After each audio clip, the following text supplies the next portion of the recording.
Welcome to week 5 of Bible Studies for Life. Today we're coming up to Palm Sunday, big important holiday in the Christian church and around the world. It's celebrated Palm Sunday, and today we look at really the events of Good Friday, the crucifixion, the burial of Jesus. So heavy subject today in John chapter 19.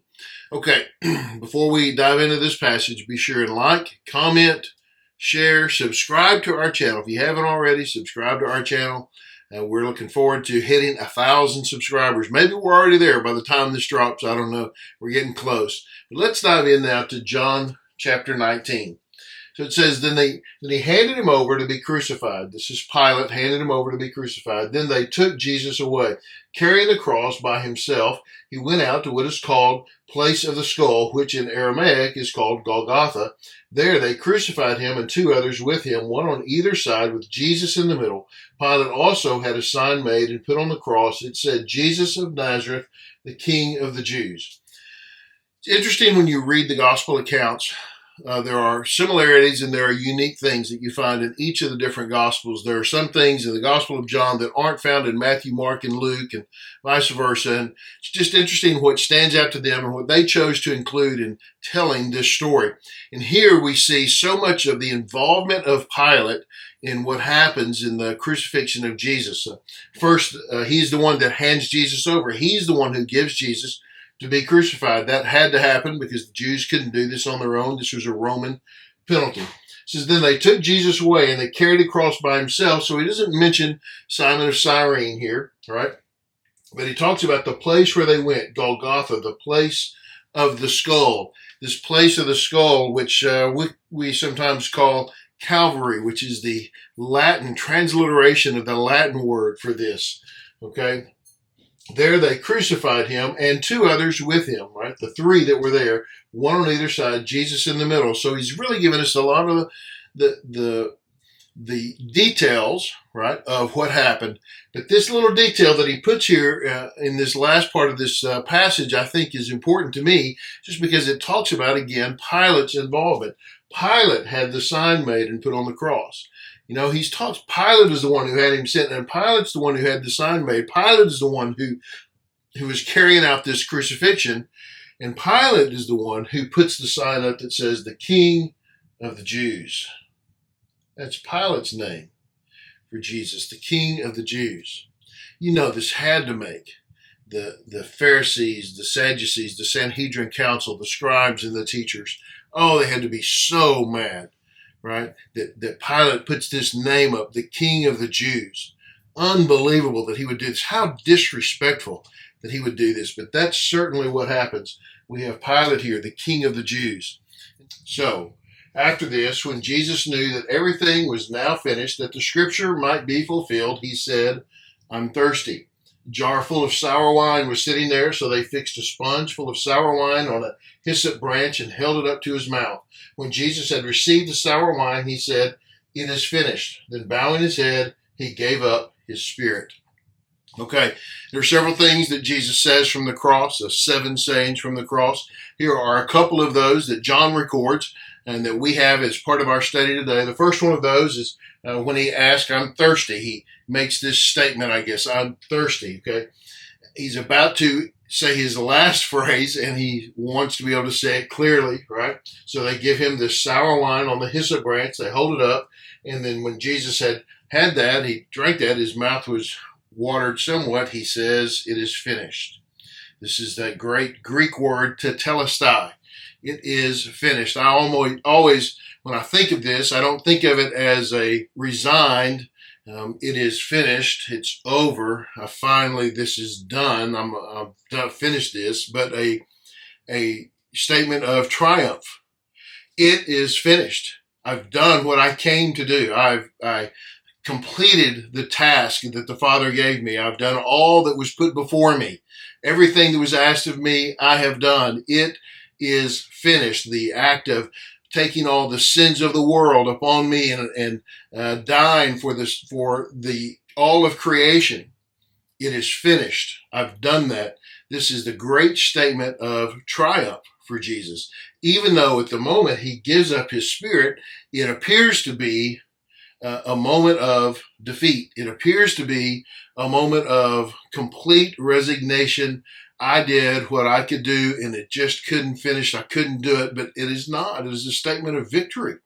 It's a statement of total completion, of accomplishment.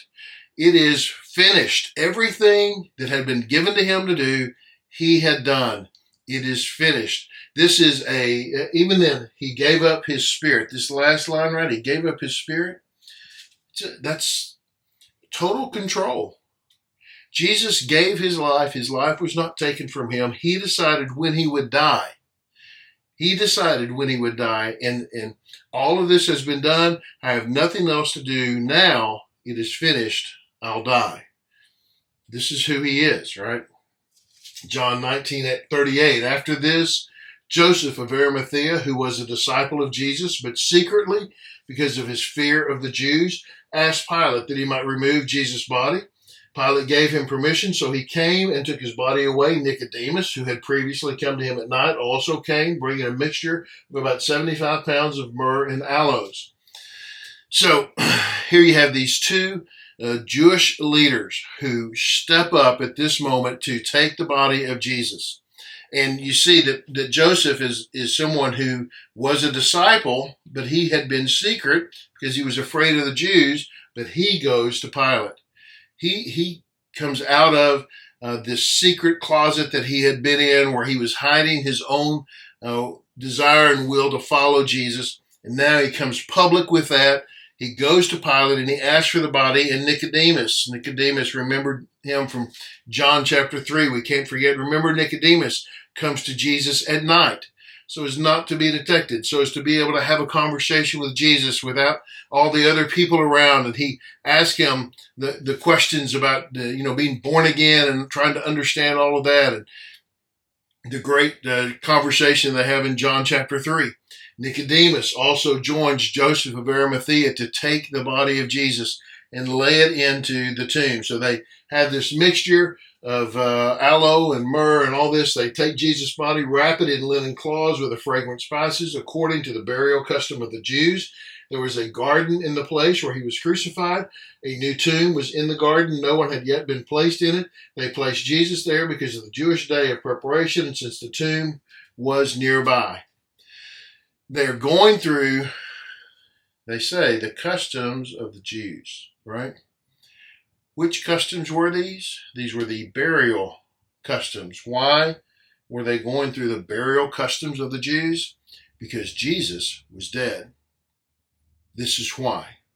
There are so many conversations that have been had over centuries about the death of Jesus, the resurrection of Jesus.